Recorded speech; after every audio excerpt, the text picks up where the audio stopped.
It was the type of morning that made you think life was solid. Clear skies hung over Austin, the air smelling the pungent bite of fresh-cut grass birds screeching like they owned the joint Nathan Hayes. 42 jogged back to his place, sweat dripping his shirt after a 5-mile run. He entered the code on the garage door. The reassuring beep bringing him down-to-earth routine was his anchor now, since he'd parted with the Navy SEALs trading gunfire for pancake mornings and school drop-offs, but as he turned to his front porch, his stomach tightened. 2 men stood at the top of the stairs, unnervingly motionless.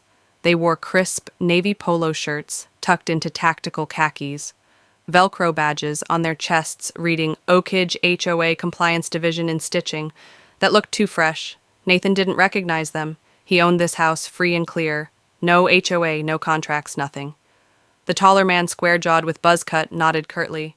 "Good morning, sir. I'm Officer Grant. Reports indicate your garage is in violation of Oak Ridge HOA, Rollin residential storage and exterior modifications." Nathan blinked, half waiting for a joke.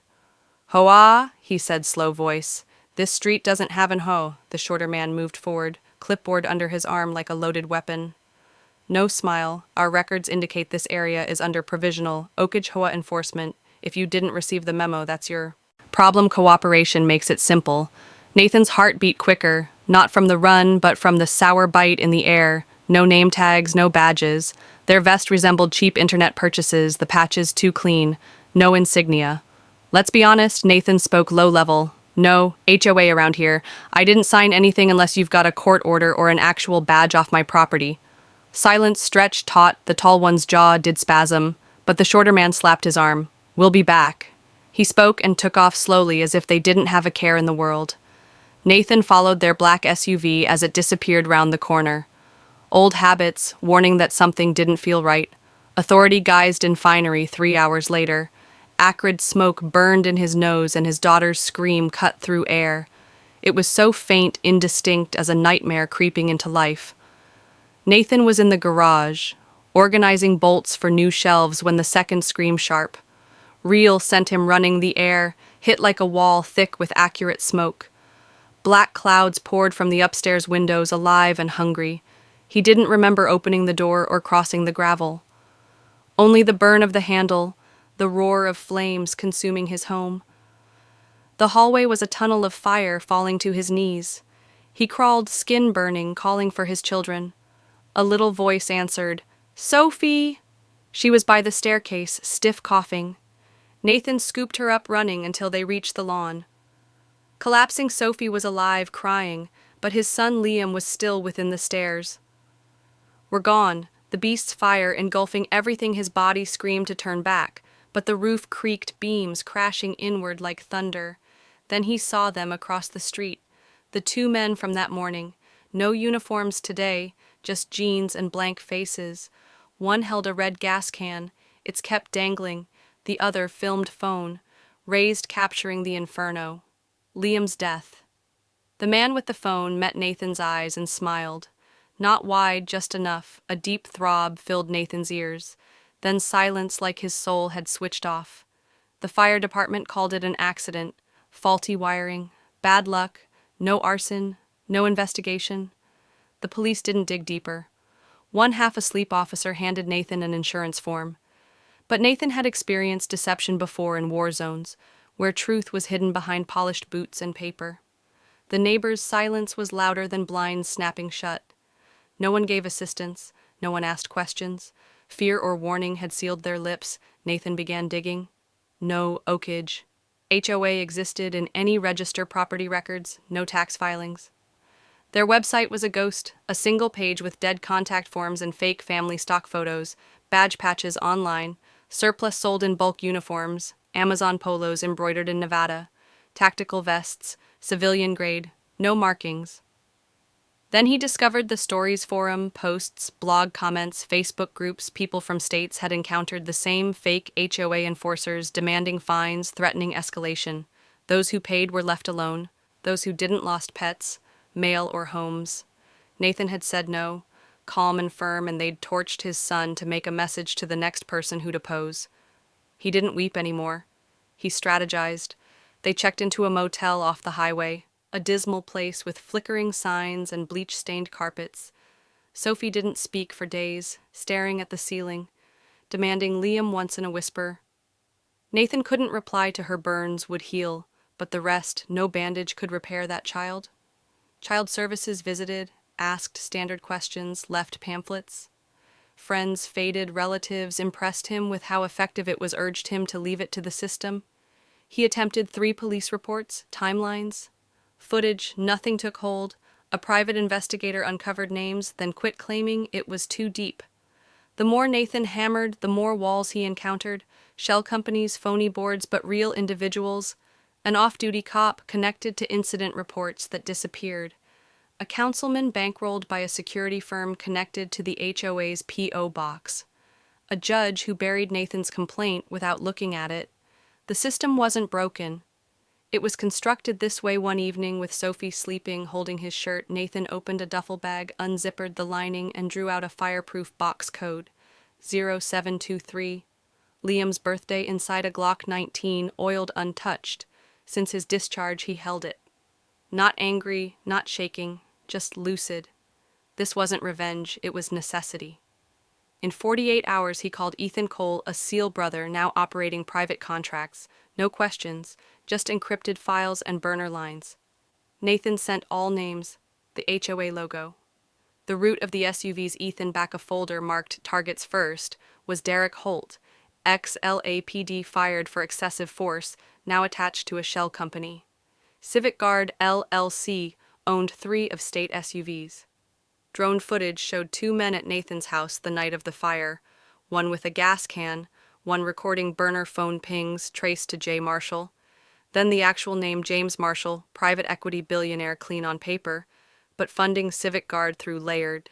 Holdings, his estate, a fortress outside Lake Charles, Louisiana, screamed control fences, security, panic rooms. A leaked message from a cop network sent by Marshall the night of the fire read, "Kid went quick, clean." Nathan folded the address into his vest pocket. The plan already forming at 2:08 a.m., Marshall's mansion loomed, all sharp angles and manicured hedges, motion lights glowing softly. Nathan had studied it for 6 days. Blueprints, drone scans, utility patterns, no guesswork. He moved like a ghost. Steps timed to his breath, the first guard passed the east hedge right on schedule. 1 motion, a choke, hold silent. No cameras caught it. Nathan had mapped the blind spot in the service corridor. The second guard murmured into an earpiece. A radio chirp gave Nathan the window another takedown. No sound. He bypassed motion sensors and alarms, using a code of service copied from public filings. Within, the air was chilly, perfumed with cedar and cologne. The kitchen gleamed untouchable marble, taunting the chaos Nathan brought in the den. James Marshall sat by himself, robe open, bourbon in hand, scrolling a tablet. Stock tickers, emails subdued, news untouchable. Nathan advanced, Glock drawn. Marshall saw him in the reflection of the screen, turned, confusion flickering. He opened his mouth, perhaps to lie. Nathan didn't wait, 3 shots clean. Last deliberate, the upstairs jazz playing didn't stop. Nathan checked the hall border clear for 5 minutes. He never glanced at Marshall again. This was not revenge. Seat was a line drawn. Marshall would never scare another family, never grin at the death of a child. Nathan turned back, disappearing into the night. The mansion same from the outside, but empty inside by 7:14 a.m. Headlines cried, "Finance mogul murdered in home, vigilante, suspected other HOA plot kingpin, killed." News vans converged. Marshall's home hovers, buzzing. Social media erupts. Old pictures of Marshall at neighborhood events were analyzed, rumors of his threats breaking the surface. Victims came forward, families from 3 counties muzzled by fear, now identifying the same bogus HOA. The same guys, the same clipboard grievances that were hidden for years were reopened. Police reports, cross-checked.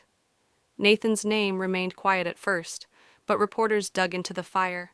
The sealed case, the photo of Sophie bandaged hanging onto her father, a GoFundMe hits. $300,000 in days. Not for the case, but for what it represented, a public defender in Baton Rouge. Resigned, citing a system that remembers its money, not its people. Legislators called for oversight of security companies. A grand jury viewed the evidence: drone video, phone calls, Marshall's message, a gas and receipt. They decided no charges, labeling it self-defense. Some wept vigilante, others nodded in silence, comprehending the line Nathan had drawn. Montana wasn't a plan, just a location where roads dissolved into green. Nathan and Sophie showed up in late fall frost, nipping the air. They lived in a camper, unobserved, unmolested. Nathan purchased 5 acres under a new name. Not to conceal, but to be left alone, and pines and silence his sole neighbors. He constructed a house plain and sturdy, digging trenches, nailing boards, every move a silent word. Sophie painted her room pale blue, titled Riverstones by the fireplace. One named Liam, Nathan never interrupted. Her wild flowers bloomed in spring, and Sophie ran arms wide, her laugh, small but real. Nathan watched her chase butterflies, coffee cold in his hand. The war inside him, quieter, not gone, just still at the edge of the driveway. He built a gate, hanging a carved sign, Liam's field for the ones we couldn't save. He stood there sometimes, eyes closed, letting silence speak. A journalist drove 12 hours for an interview. Nathan shouldn't have granted. They sat on his Montana porch, sky-wide pine, scent Sophie painted inside. No cameras initially, just words. The journalist questioned. Regarding the fire, the trial. Then would you do it again? Nathan glanced at Liam's field, Sophie's jacket left behind in the grass. I saw war. He said men burned in Fallujah. I swore I'd never pull a trigger unless I had to. He touched the porch's armrest, grounding himself, but that night, seeing him smile filming while my boy burned, that wasn't vengeance, it was mercy to the next father, the next child. Silence came down heavy, final. He thumped his holster, empty voice, steady. I shot every bullet I had that night, but I'm never weaponless. No threat, just truth made fire. The camera red light flickered, but the words didn't require it. They'd last longer than any flame.